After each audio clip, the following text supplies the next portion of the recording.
So এইটোৱে হৈছে আজিৰ ৰেচিপি কঢ়াই পকৰা। আজি বনাব লৈছোঁ কাৰি পকৰা আৰু কাৰি পকৰা বনাবলৈ ফাৰ্ষ্ট আমি লৈছোঁ 1 কাপ বেচন,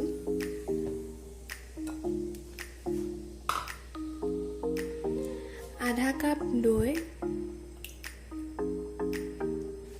দুটা মিডিয়াম সাইজৰ পিয়াজ ৰাফলি চপ কৰি লৈছোঁ, এটুকুৰা আদা, half teaspoon red chilli powder, half teaspoon ধনিয়া পাউডাৰ, হাফ টিস্পুন হালধি। ইয়াত এড কৰিম নিমখ আন্দাজ মতে। এইখিনি ভালকৈ মিক্স কৰি ল'ম কাৰণ এইখিনি দি আমি পকৰি বনাম আৰু এইখিনিৰ কাৰণে যিমানখিনি কনচিষ্টেঞ্চি লাগে তেনেকৈ পকৰি হিচাপে বনাই ল'ব।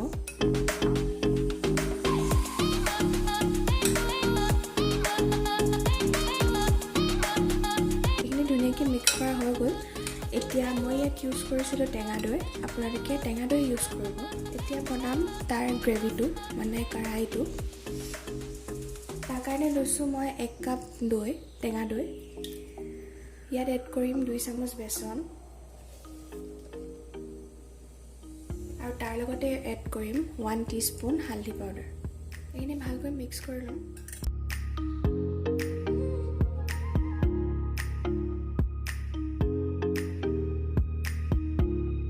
ইয়াত এড কৰিম আধা কাপ পানী,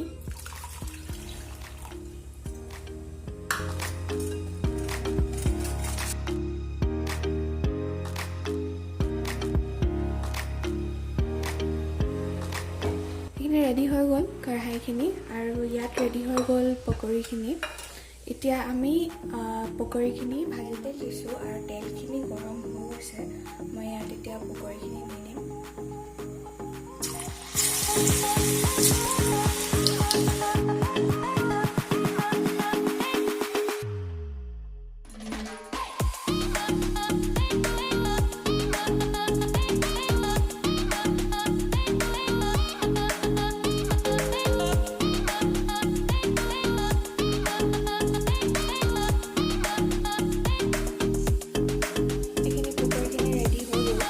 কেৰাহীটোত 1 টিস্পুন অইল দি দিলোঁ,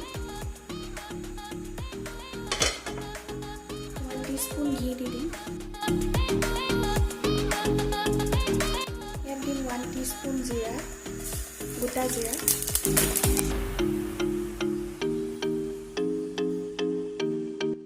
ইয়াত এড কৰিম 5-6টামান শুকান জলকীয়া,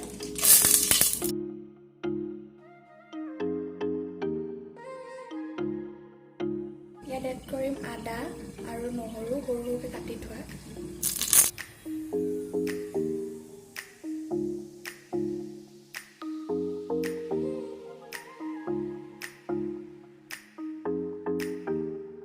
ইয়াত এড কৰিম 2টা পিঁয়াজ চপ কৰি থোৱা,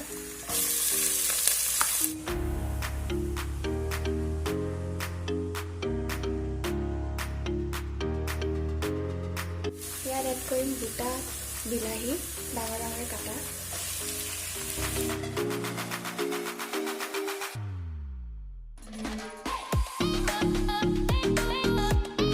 ইয়াত এড কৰি দিম 1 চামুচ ধনিয়া গুড়ি,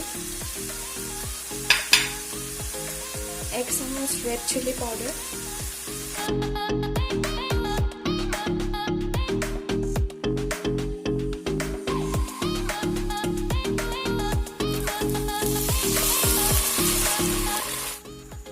এইখিনি হাই ফ্লেমত ভালকৈ উতলিব দিব 2 মিনিটৰ কাৰণে। এতিয়া ইয়াত এড কৰি দিম পকৰিখিনি।